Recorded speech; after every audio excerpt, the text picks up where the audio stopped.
Everybody, welcome back to my YouTube channel. I hope आप सबकी पढ़ाई बहुत अच्छे से हो रही होगी। So for those who are viewing my channel for the first time, एक छोटा सा अपडेट है आप सबके लिए that a series of episode called decoding ranker secret already start हो चुका है, जिसमें I am trying my best कि मैं मेरी सारी स्ट्रैटेजीज आप तक पहुंचा पाऊँ to secure an all India rank. So first episode was on revision strategy and the second episode was on 3 months detail study strategy to clear your CS exams. So in case you miss those 2 videos, पहले वो 2 videos एक बार ही देख लेना, फिर ये वाला देखना। And for your convenience I am also mentioning the link of those 2 videos in my description. So hello everybody, this is Aanki Sanghvi and welcome to episode 3 of decoding ranker secret. So of lately ऐसा हो रहा था ना मेरे साथ that there were a lot of comments and DMs, जिससे मुझे at least ये कंसर्न समझ रहा था कि पढ़ाई सबको कहीं ना कहीं करनी है, बट एक अप्रोच नहीं समझ में आ रहा है that how you should plan your day, how you should give a kick start to your day. So what I have decided that in this episode, start to end, I would disclose how my day used to ideally look like 3 to 4 months before my exam. तो इस video में आपके जो भी doubts है कि रात को पढ़ना चाहिए, सुबह पढ़ना चाहिए, आइडियली कितने घंटे के लिए मैं पढ़ाई करती थी to secure an all India rank, how many subjects I use to study in a day, अगर मैं ब्रेक लेती थी तो वो ब्रेक टाइम में भी मैं क्या एक्टिविटीज करती थी, what my study schedule was basically 3 to 4 months before my exam, वो मैं पूरा आज आपके साथ शेयर करने वाली हूँ। So do watch the entire video till the end, आपके सारे डाउट्स क्लियर हो जाएंगे। So in case you new to my channel, do subscribe to my channel and hit the bell icon to never miss any update.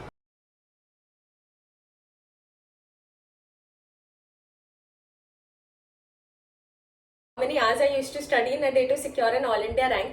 So काफी rankers को मिल गया होगा output कम पढ़ के भी, but I knew for somebody normal student like me, by the end of 3 to 4 months, if I were to give a very blunt and honest answer to y'all, minimum 12 hours per day is what I used to dedicate to studying. So 12 hours per day, मुझे पता है बोलना आसान है but करना बहुत मुश्किल है। To lock yourself up in just one room for 12 hours is difficult. So to inculcate this habit, how I initiated, I was like of the thought कि मुझे short sessions पे फोकस करना है, जहाँ पे 30 मिनट में पढ़ती थी, फिर 5 minutes का ब्रेक, एंड ऐसे में 12 घंटे पढ़ती थी। But then I eventually got the grip and realize कि ये मेरे लिए लॉन्ग रन में काम नहीं करेगा, बिकॉज 30 मिनट एक एंगेजमेंट कॉन्सेप्ट के साथ बनने में ही चले जाते थे। So then I shifted to long sessions of minimum 2 hours and then I used to divide in 6 slots. So ऐसे में 12 घंटे कवर कर लेती थी।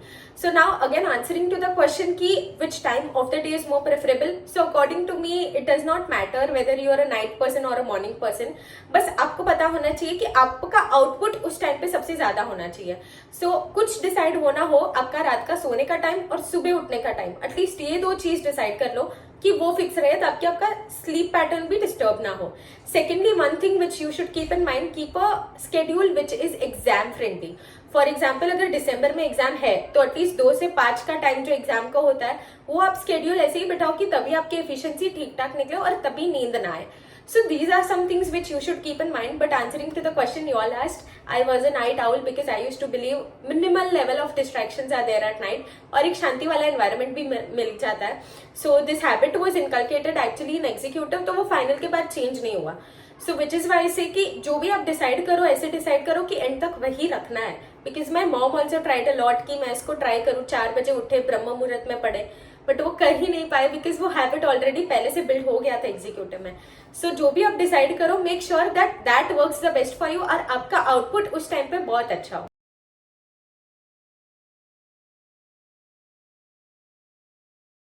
As I told you, 6 slots of 2 hours each. तो इसका भी थोड़ा इन डिटेल डिस्क्रिप्शन दे देती हूँ। So as I told you, I was a night person. तो मेरी सुबह कभी 9 बजे से पहले हुई ही नहीं है। Even in the last 2-3 months, I used to wake up by 9. But once I used to wake up, I used to ensure at least one thing which I think everybody can follow is try to reduce your bed to study table का time gap. तो हम उठते हैं तो हमें लगता है काफी बार कि 1-2 घंटे भी ले लिया ठीक है, बट अकॉर्डिंग टू मी इतना ज्यादा टाइम डालने की जरूरत नहीं है। By 9 to 9:30 in 30 minutes, I used to wrap up all my daily activities like having breakfast, having shower and everything. By 9:30 to 10, I used to go to the temple or sometimes chant the holy Navkar mantra. So this Navkar mantra is basically a Jain mantra which is very powerful and उससे मुझे personally positivity बहुत ज्यादा feel हुई थी। So जितना आपको सुनने में ऐसा नया लग रहा है उतना ही मुझे भी लगा था before starting this thing, but eventually after a lot of time I understood that when my mom used to say कि आप जो भी दिन में स्टार्ट के 15-20 मिनट्स डेडिकेट करते हो, eventually your whole day depends on that. So if you invest your day into something which can just calm and relax your mind, in long run it will actually help you a lot. Trust me, it is not a waste of time. It is rather an investment you're making on yourself to keep yourself going for the whole day. So this is actually what I used to do. After that 10 o'clock I used to start in any case. 10 बजे तक I used to be on my study table and 10 to 12:30 का first session होता था. In the first session I used to take up theory subjects because मुझे पता था सुबह के टाइम में एक बार theory में manage कर लूँगी. So I used to believe that the first session you have should be at least good enough and optimum results आने चाहिए to keep yourself going for the whole day. अगर वो optimum result मिल गए, I can tell you बहुत boost और confidence मिलता है to go on with your further sessions of the day. So that I used to do. 12:30 to 1 lunch कर लेती थी and then 1 to 1:20, 1:30 I used to take a power nap. Because खाने के बाद obviously थोड़ी नींद आती थी. So I use to take a power nap. Now power nap भी मैं बेड पे सो के नहीं लेती थी. So I use to sleep at the same place where I use to study. Table chair पे जहाँ पे मैं पढ़ती थी, I use to put my head down and go to sleep for 15-20 minutes because I tried sleeping on the bed और फिर मैं 2-3 घंटे तक उठ ही नहीं पाई थी. So this is what I use to do even while having power naps. Have the nap at the place where you study itself. Don't, if you go towards the bed, you will feel lazy and then there is no coming back actually. So this is what I used to do. 1:30 to 3:30 फिर मेरा दूसरा session start होता था. उसमें I use to take up practical subjects majorly because खाने के बाद I use to feel कि प्रैक्टिकल करूंगी तो थोड़ा नींद कम आएगा. Also there would be somewhere a balance between practical and theory subjects. So I use to manage only 2 subjects in a day. One use to be a practical subject and the second one use to be a theory one. So after 3:30 to 4:45 I used to take a tea or coffee break and उसके बाद 3:45 to लेके 5:45 एक दूसरा session होता था.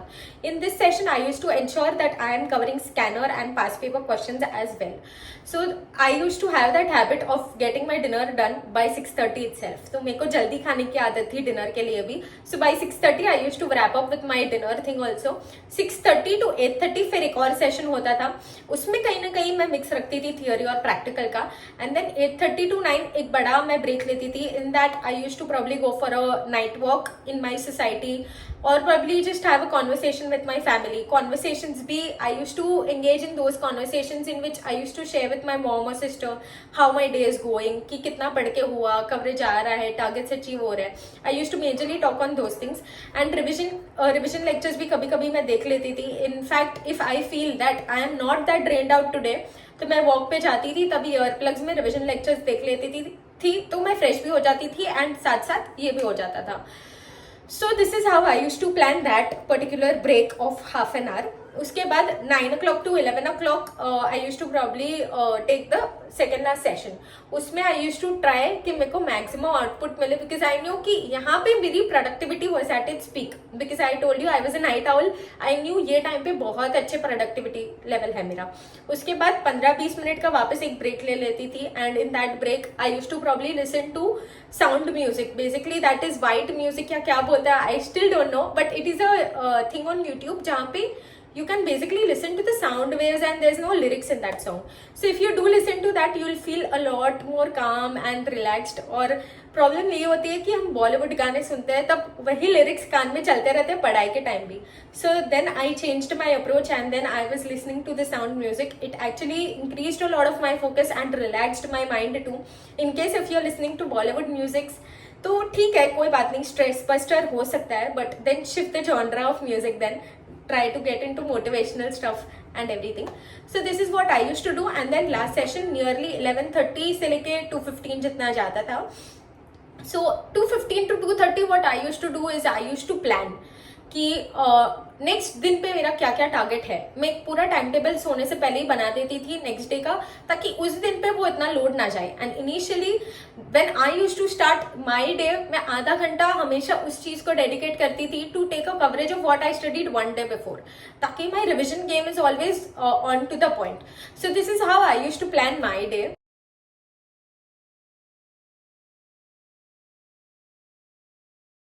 So lastly I would just say that we all know ये journey थोड़ी difficult है. It is a little longer journey also. ऐसा नहीं है कि 1-2 दिन अच्छे से पढ़ लिया और फिर काम बन जाएगा. It will require a good amount of consistency on your and. So I just feel that एक इनर सोर्स ऑफ मोटिवेशन कोई भी अगर आपके पास होगा तो it would somewhere reduce your stress level also. जितनी भी बार मुझे फील हुआ है ना personally, I could relate with you all and I have felt it so many times कि बस अभी तो मुझसे पढ़ाई होगी ही नहीं. I just want to give up. And every time I use to think of that feeling, I use to recall myself of all the sacrifices and all the moments that my parents are actually waiting for. For me, that source of motivation was always my parents. जितनी भी sacrifices मेरे mom ने किए थे मेरे लिए, she used to wake up more early than me. Like जब भी मैं उठ रही हूँ, she used to ensure at least half an hour she would wake up early than me just to ensure मैं टाइम पे पढ़ाई पे लग जाऊँ. My dad, every time I used to break down, he used to just say तू तेरे हिसाब से कर, जो होगा हम देख लेंगे. Like they never pressurized me, but somewhere I just wanted to give them that moment that they deserve. So anytime you feel demotivated, just think of your parents, think of the sacrifices they have made behind you, and somewhere you need to find some source of motivation which can keep you going always. ये journey बहुत लंबी है, सबको पता है, but कुछ अगर motivation आपको अंदर से आ गई, it will definitely keep you going. So for now, I hope you guys study really well. I know videos आने में भी थोड़ी late हो रही है because I'm working alongside, थोड़ा manage करना difficult हो रहा है, but I'm trying my best. So as I always say, do your best. God will take care of the rest. If you have any other suggestions, any other topics which you feel that a video must cover, that you may mention in the comment section. और साथ ही Insta का handle भी दे देती हूँ. You can message me on Instagram also. So until then, study well.